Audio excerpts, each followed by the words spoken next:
Shalom teman-teman youth yang ada di rumah. Senang sekali hari ini kita bisa beribadah walaupun masih secara online. Tapi kita pasti senang sekali karena sekian lama sejak masa pandemi kita belum pernah berkumpul, bersekutu bersama dalam Tuhan.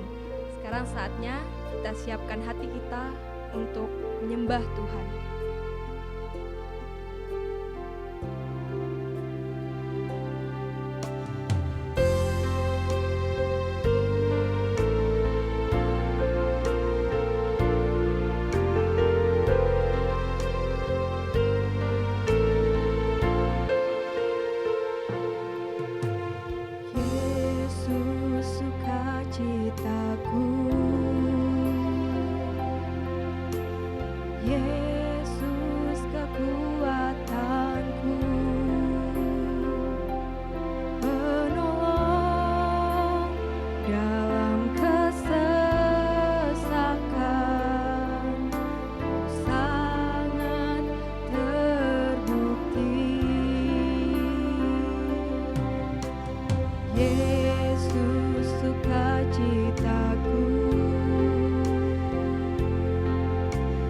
Yeah.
Shalom teman-teman, ibadah Youth Online minggu depan akan dilayani oleh Saudari Friska.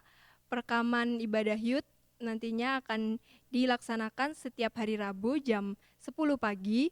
Dan untuk bulan Juli ini kita akan belajar tema relationship. Nah, sekarang kita mau persiapkan hati kita untuk dengarkan firman Tuhan. Kita mau mendengarkan kebenaran firman Tuhan yang akan disampaikan oleh Kak Andu. Shalom teman-teman, selamat pagi, selamat siang, sore, dan malam bagi kita semua. Kiranya saya sebagai leader mengucapkan selamat datang di ibadah perdana online sepanjang sejarah. Haleluya, saudara. Oke, saya akan berbicara tentang relationship karena tema bulan Juli ketika saya mengutak-atik laptop, saya dipaparkan bahwa bulan Juli kita akan belajar tentang relationship. Oleh karena itu, mari kita belajar bersama-sama.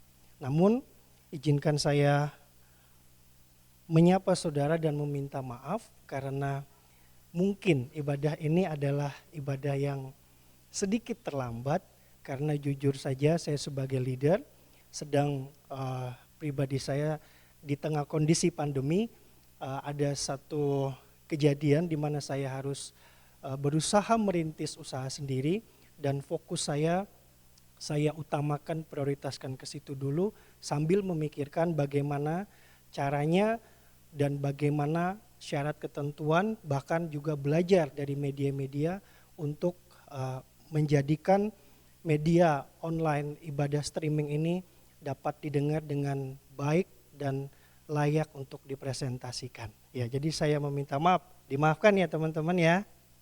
Terima kasih. Yes. Oke, mari kita belajar tentang relationship. Tetapi sebelumnya kita berdoa terlebih dahulu. Kita berdoa.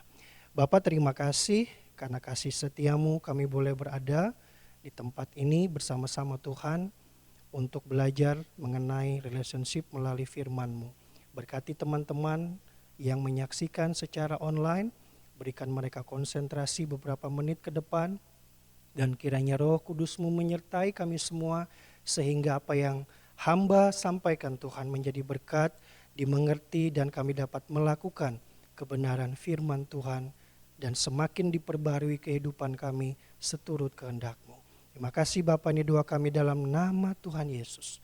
Kami berdoa dan mengucap syukur, haleluya. Amin. Baik. Teman-teman, saya beri judul pengajaran kita pada saat ini ialah sehati sepikir.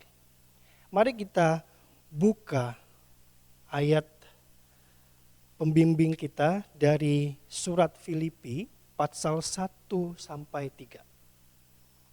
Surat Filipi, surat Rasul Paulus pada jemaat di Filipi, pada pasal kedua ayat 1 sampai 3. Saya akan bacakan. Jadi karena dalam Kristus ada nasihat, ada penghiburan kasih, ada persekutuan roh, ada kasih mesra dan belas kasihan. Karena itu sempurnakanlah sukacitaku dengan ini.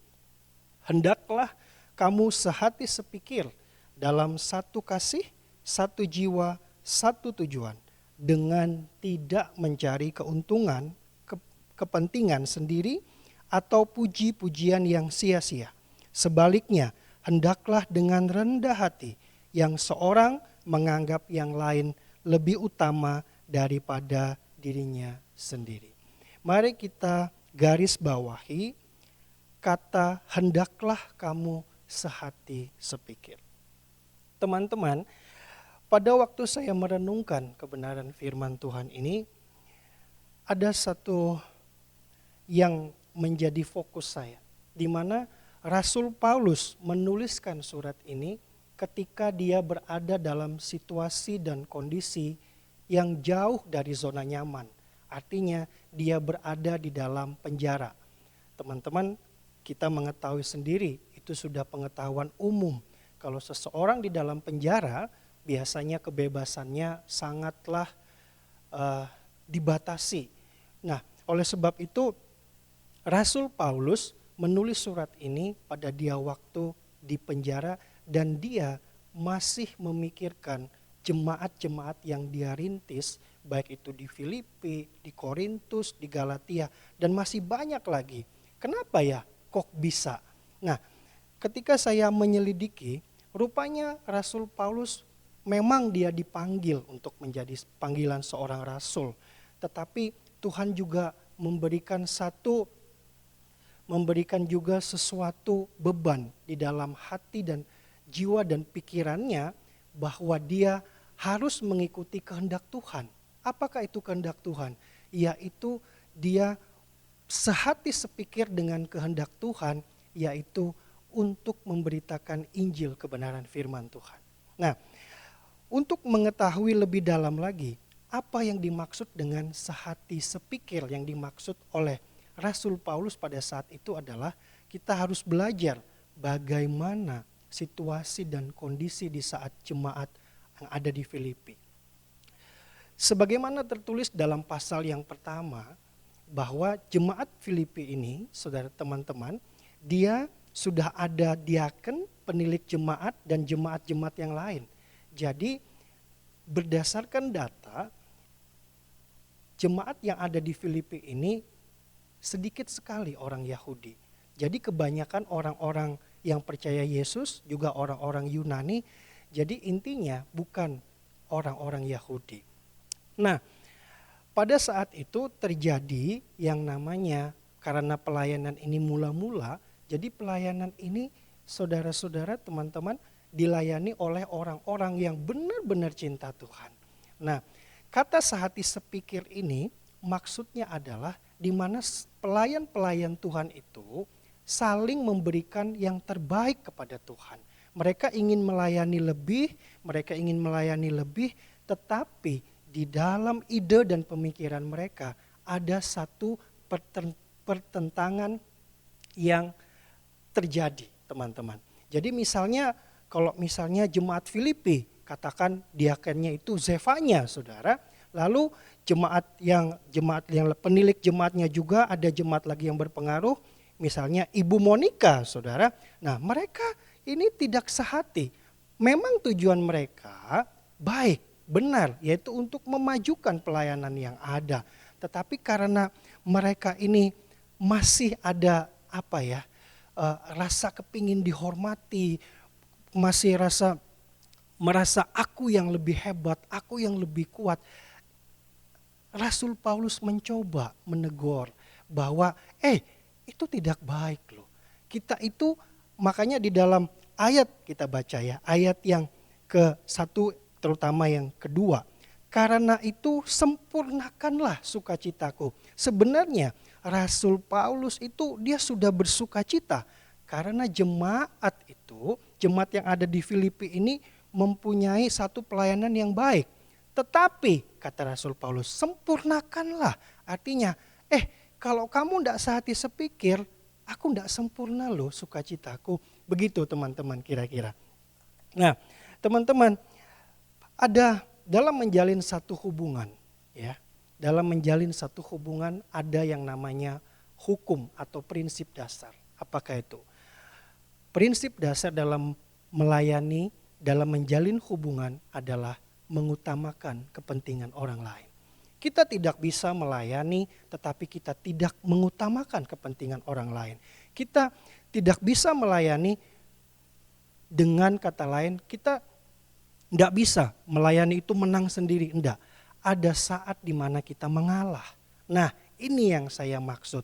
Kalau kita mau sehati sepikir dalam pelayanan, kita harus belajar mengalah, teman-teman. Ya, mungkin saat ini kita masih tidak bertemu satu sama lain, ya, susah diaplikasikan di pelayanan di gereja karena kita masih online. Tetapi saya berharap teman-teman mau melakukan firman ini di rumah ataupun di kantor. Mungkin saudara menjalin hubungan dengan mengalah dengan saudara, dengan kakak saudara, dengan cece saudara, dengan koko, mas-mas, mbak-mbak saudara. Bisa saja kita terapkan. Misalnya mbak saudara tidak punya HP, dia lebih penting untuk online, ya kasihkan daripada Anda main PUGB, saudara. Begitu. Nah, pesan yang kedua adalah kita harus mengusahakan kepentingan. Kita harus mengutamakan kepentingan orang lain. Nah, teman-teman, Rasul Paulus sudah menjadi teladan buat kita. Ketika dia dalam situasi yang tidak enak, dia masih memikirkan orang lain.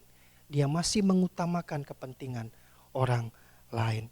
Teman-teman, oleh sebab itu, mari sebagai seorang pemuda, sebagai seorang pemudi yang bertumbuh, ya, kita yang mungkin emosi saudara, keinginan saudara kepengen cepat, ya, kepengen cepet, aku kepengen punya ini, nuntut sama orang tua, mungkin ya, atau juga saudara kepingin, Tuhan kok aku belum punya pacar ya, gitu ya, mungkin begitu, ya kita harus belajar mengutamakan apa yang Tuhan mau dalam hidup kita.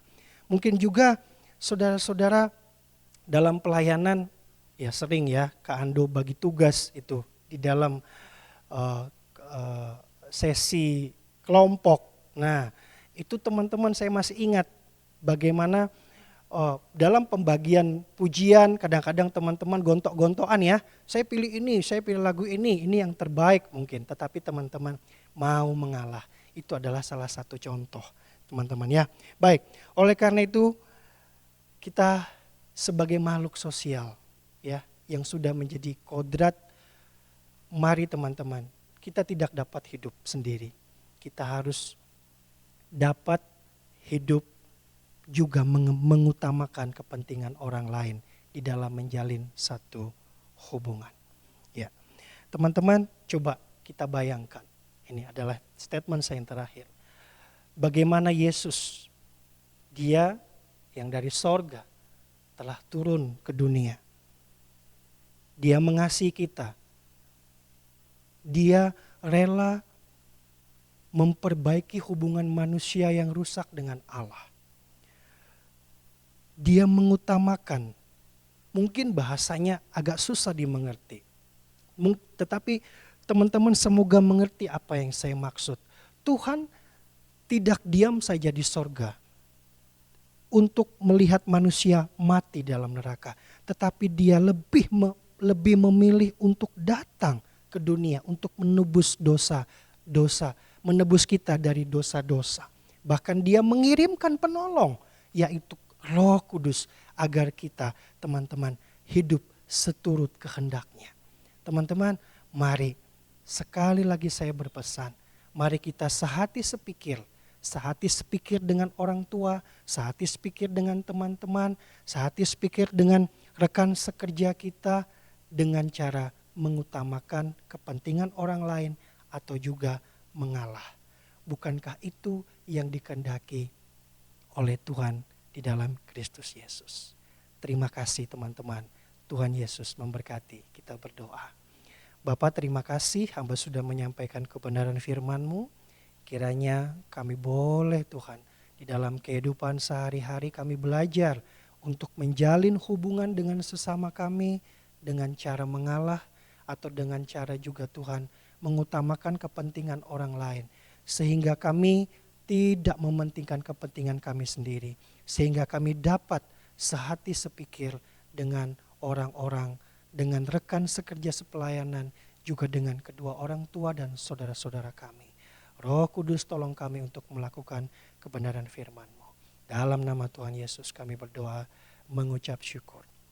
Mari teman-teman kita angkat tangan kita. Mari kita terima doa berkat kita. Bapa dalam kerajaan surga, izinkan hamba-Mu menyampaikan doa berkat bagi teman-teman. Diberkatilah setiap kami Tuhan yang masih dalam proses belajar mengajar. Diberkati kesehatan kami, diberkati pekerjaan kami, diberkati apa yang kami kerjakan semuanya Tuhan. Tuhan buat berhasil. Kiranya Tuhan kasih setia, kebajikan, kemurahan Tuhan menyertai kami senantiasa. Kami terima berkat Tuhan, berkat rohani, jasmani, berkat yang melimpah-limpah, berkat yang tak terduga-duga di dalam nama Allah Bapa, Allah Putra, Allah Roh Kudus. Dalam nama Tuhan Yesus, kami terima berkat Tuhan. Haleluya.